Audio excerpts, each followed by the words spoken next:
আসসালামু আলাইকুম, আমি মোহাম্মদ জাকিরুল ইসলাম। প্রশান্তি ডায়েরি চ্যানেলটিতে আপনাদেরকে স্বাগত জানাচ্ছি। আজকে আমরা জানবো পোশাক পরিচ্ছদ সম্পর্কে কিছু কথা। আল্লাহ রাব্বুল ইজ্জাত বলেন, হে বানি আদম, প্রত্যেক সালাতের সময় তোমরা সুন্দর পোশাক পরিধান করবে। সূরা ৭ আল আরাফের ৩১ নম্বর আয়াত। তোমার পরিচ্ছদ পবিত্র রেখো। সূরা ৭৪ আল মুদাসসির ৪ নম্বর আয়াত। এছাড়া আরও কিছু হাদিস রয়েছে, সেটা হচ্ছে ১ নম্বর হাদিস। রাসূল সাল্লাল্লাহু আলাইহি ওয়াসাল্লাম বলেছেন, এক কাপড় পরে সালাত আদায় করার সময় উভয় কাঁধে কাপড় না জড়িয়ে সালাত আদায় করা নিষেধ। বুখারী ৩৫২, আবু হুরাইরা রাদিয়াল্লাহু তাআলা আনহু। ২ নম্বর হচ্ছে আবু হুরাইরা রাদিয়াল্লাহু তাআলা আনহু হতে বর্ণিত, এক ব্যক্তি রাসূলুল্লাহ সাল্লাল্লাহু আলাইহি ওয়াসাল্লামের কাছে দাঁড়িয়ে এক কাপড়ে সালাত আদায়ের ব্যাপারে হুকুম জিজ্ঞাসা করল। তিনি বললেন, তোমাদের প্রত্যেকের কাছে কি দুইখানা করে কাপড় আছে? এরপর এক ব্যক্তি উমরকে রাদিয়াল্লাহু তাআলা আনহুকে জিজ্ঞেস করলেন। তিনি বললেন, আল্লাহ যখন তোমাদের সামর্থ্য দিয়েছেন তখন তোমরাও নিজেদের সামর্থ্য প্রকাশ করো। লোকেরা যেন পুরা পোশাক একত্রে পরিধান করে, অর্থাৎ মানুষ তহবন্দ বা লুঙ্গি ও চাদর, তহবন্দ ও জামা, তহবন্দ ও কাবা, পাজামা ও চাদর, পাজামা ও জামা, পাজামা ও কাবা পরে সালাত আদায় করে। বুখারী ৩৫৮ নম্বর। কাবা সাধারণত জামার উপরিভাগে যে ঢিলাঢালা জুব্বা বা আজকাল পরা হয় সেটাকে কাবা বলা হয়। ৩ নম্বর হচ্ছে পোশাক পরিচ্ছদ সম্পর্কে ৩ নম্বর হাদিসটি হচ্ছে, নবী সাল্লাল্লাহু আলাইহি ওয়াসাল্লাম বলেছেন, এক ব্যক্তি গর্ব ও অহংকার করে পাজামা টাকনুর নিচে ঝুলিয়ে পথ চলছিল। এমত অবস্থায় তাকে জমিনে ধসিয়ে দেওয়া হলো এবং কিয়ামত পর্যন্ত সে এমনি অবস্থায় নিচের দিকেই যেতে থাকবে। বুখারী ৩২৩১, ইবনে উমর রাদিয়াল্লাহু তাআলা আনহু। বুখারী ৫৩৬০, মুসলিম শরীফ ৫২৯২ হাদিস। পোশাক পরিচ্ছদ সম্পর্কে ৪ নম্বর হাদিস হচ্ছে, ইজারে মানে কাপড়, লুঙ্গি, পাজামা, প্যান্ট ইত্যাদি যতটুকু টাকনুর নিচে যাবে ততটুকু জাহান্নামে যাবে। বুখারী ৫৩৫৮, আবু হুরাইরা রাদিয়াল্লাহু তাআলা আনহু। ৫ নম্বর হাদিসটি হচ্ছে, আল্লাহ কিয়ামতের দিন সেই ব্যক্তির দিকে রহমতের দৃষ্টি দিবেন না যে ব্যক্তি অহংকার বশে ইজার বা কাপড় টাকনুর নিচে ঝুলিয়ে পড়ে। বুখারী ৫৩৫৯, আবু হুরাইরা রাদিয়াল্লাহু তাআলা আনহু।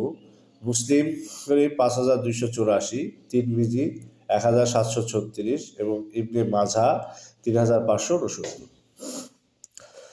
পোশাক পরিচ্ছদ সম্পর্কে ৬ নম্বর হাদিসটি হচ্ছে, রাসূলুল্লাহ সাল্লাল্লাহু আলাইহি ওয়াসাল্লাম শরীরের এক পাশ খুলে রেখে অন্য পাশ ঢেকে কাপড় পরতে নিষেধ করেছেন, আর এক কাপড়ে পুরুষকে এমনভাবে ঢেকে বসতে নিষেধ করেছেন যাতে তার লজ্জাস্থানের উপর ওই কাপড়ের কোনো অংশ না থাকে।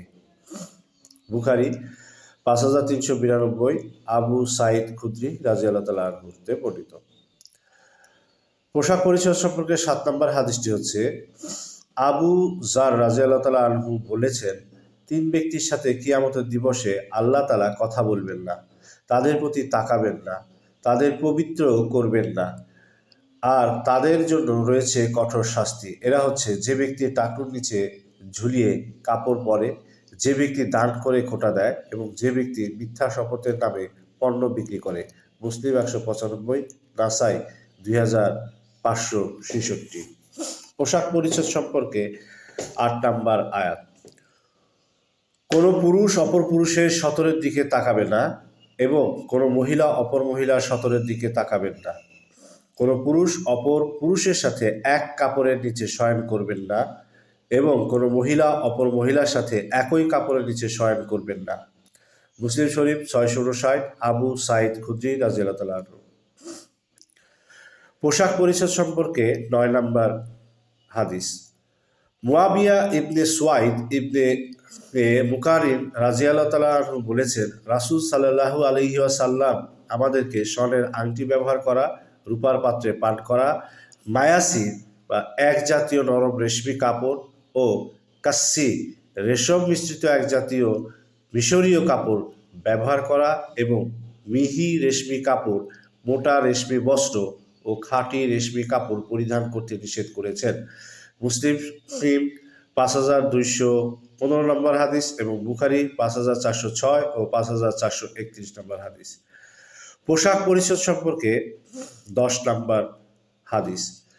পুরুষের জাফরানি রঙের কাপড় ব্যবহার করা নিষেধ। মুসলিম 5329, আনাস রাদিয়াল্লাহু আনহু হতে বর্ণিত, বুখারী 5415 নম্বর হাদিস।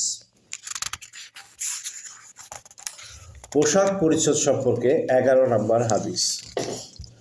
মুহাম্মদ সাল্লাল্লাহু আলাইহি ওয়াসাল্লাম বলেছেন, রেশমের পোশাক এবং স্বর্ণ ব্যবহার আমাদের উম্মতের পুরুষের জন্য হারাম এবং মেয়েদের জন্য হালাল করা হয়েছে। তিরমিজি 1726, আবু মুসা আশআরি রাদিয়াল্লাহু আনহু হতে বর্ণিত। পোশাক পরিচ্ছদ সম্পর্কে 12 নম্বর হাদিস। হুযায়ফা রাদিয়াল্লাহু আনহা বলেছেন, রাসূলুল্লাহ সাল্লাল্লাহু আলাইহি ওয়াসাল্লাম আমার অথবা তার স্বীয় পায়ের নলার মধ্যভাগ ধরলেন এবং বললেন, এতটুকু হলো লুঙ্গি পরার সীমা।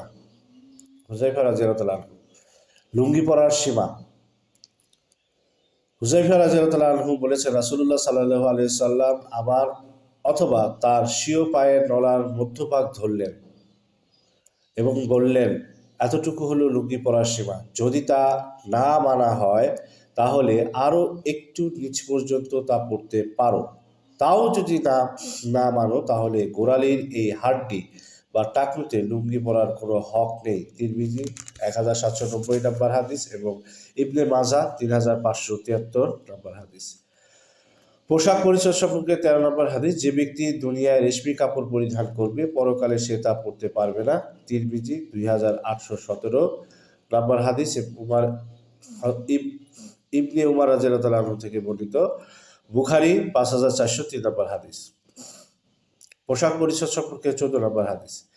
যে ব্যক্তি গর্ব ও অহংকার প্রকাশের জন্য পোশাক পরিধান করে, কিয়ামতের দিন আল্লাহ তাকে ওই ধরনের পোশাক পরাবেন, এরপর তাতে জাহান্নামের আগুন লাগিয়ে দিবেন।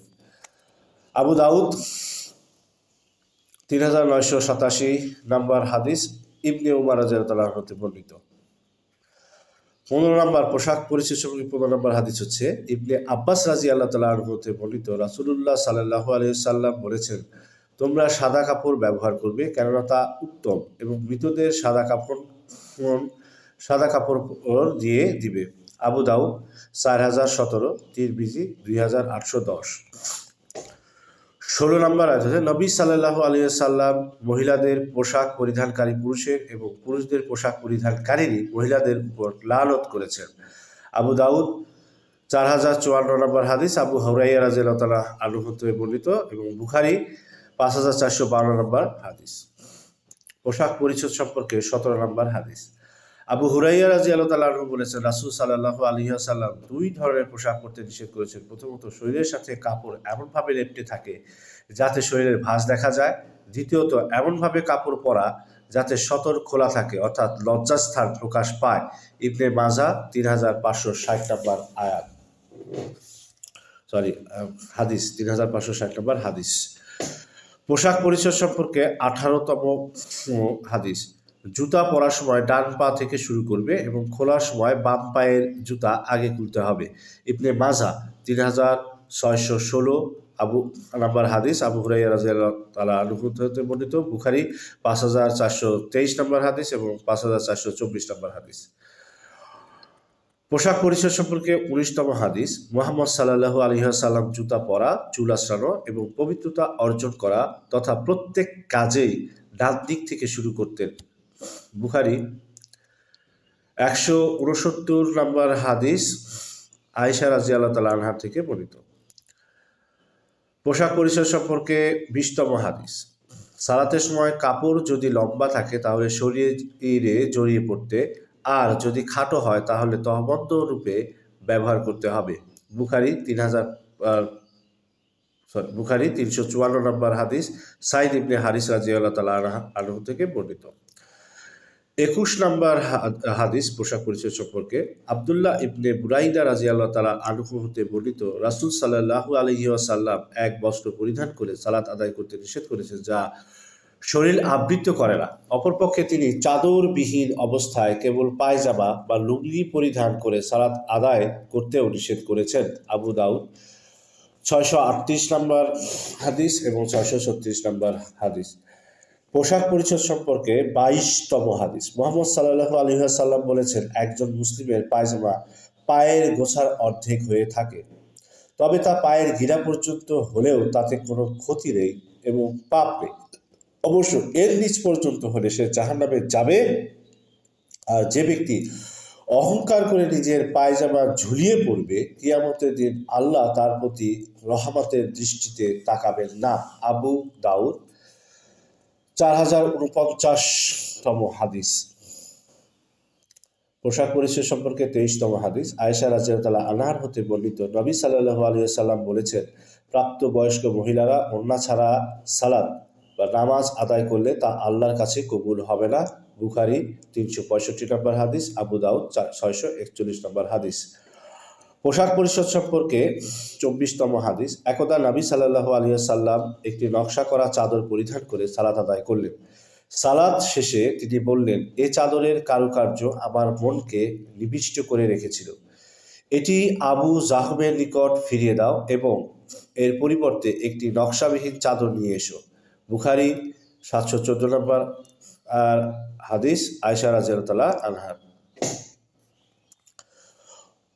পোশাক পরিচ্ছদ সম্পর্কে 25 নম্বর হাদিস। আয়েশা রাদিয়াল্লাহু আনহা বলেছেন, আমাদের একটি পর্দা ছিল, এতে পাখির ছবি ছিল, আর গৃহে প্রবেশকারীর প্রবেশের সময় তার সম্মুখে পড়তো। রাসূল সাল্লাল্লাহু আলাইহি ওয়াসাল্লাম আমাকে বললেন, এটি দূরে রেখো, কারণ যতবার আমি প্রবেশ করি এবং তা দেখি ততবার আমি ইহকাল স্মরণ করেছি।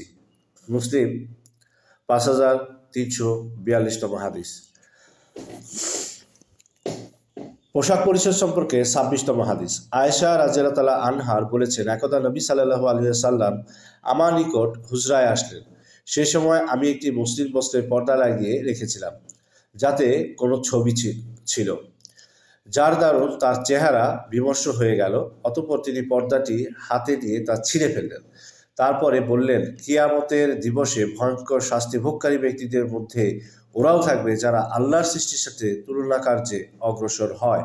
মুসলিম 5345তম হাদিস। পোশাক পরিচ্ছদ সম্পর্কে 27তম হাদিস। যে ঘরে কোনো প্রাণীর ছবি বা মূর্তি, কুকুর কিংবা জুনুবি অপবিত্র ব্যক্তি থাকে, সে ঘরে রহমতের ফিরিস্তা প্রবেশ করে না। বুখারী 5512 নম্বর হাদিস, 5523 নম্বর হাদিস। মুসলিম 5341 নম্বর হাদিস, 5333 নম্বর হাদিস। আয়েশা রাদিয়াল্লাহু আনহা থেকে বর্ণিত। আবু দাউদ 227 নম্বর হাদিস, নাসাই 262 নম্বর হাদিস। পোশাক পরিচ্ছদ সম্পর্কে 28তম হাদিস। নতুন পোশাক পরিধান করার সময় দোয়া পড়া।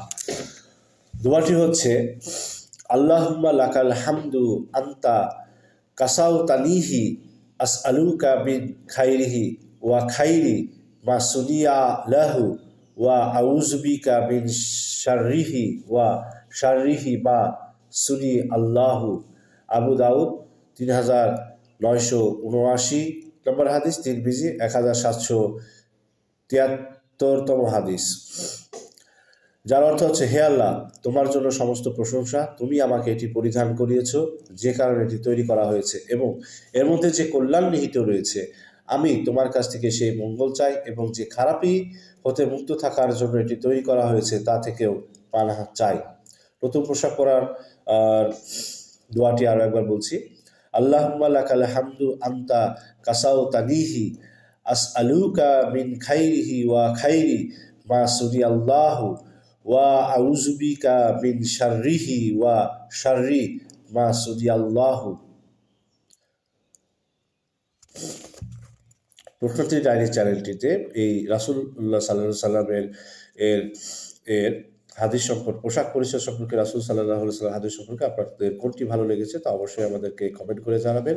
আমাদের চ্যানেলটি অবশ্যই লাইক এবং শেয়ার করে দিবেন, এবং পরবর্তী ভিডিওর নোটিফিকেশন পাওয়ার জন্য অবশ্যই আমাদের চ্যানেলটিকে সাবস্ক্রাইব করুন এবং বেল আইকনটি হিট করে রাখুন। ইনশাআল্লাহ পরবর্তীতে আবার নতুন ভিডিও নিয়ে আপনাদের সামনে উপস্থিত হব। সেই পর্যন্ত সবাই সুস্থ থাকবেন, ভালো থাকবেন। আল্লাহ হাফেজ। আসসালামু আলাইকুম ওয়া রাহমাতুল্লাহ।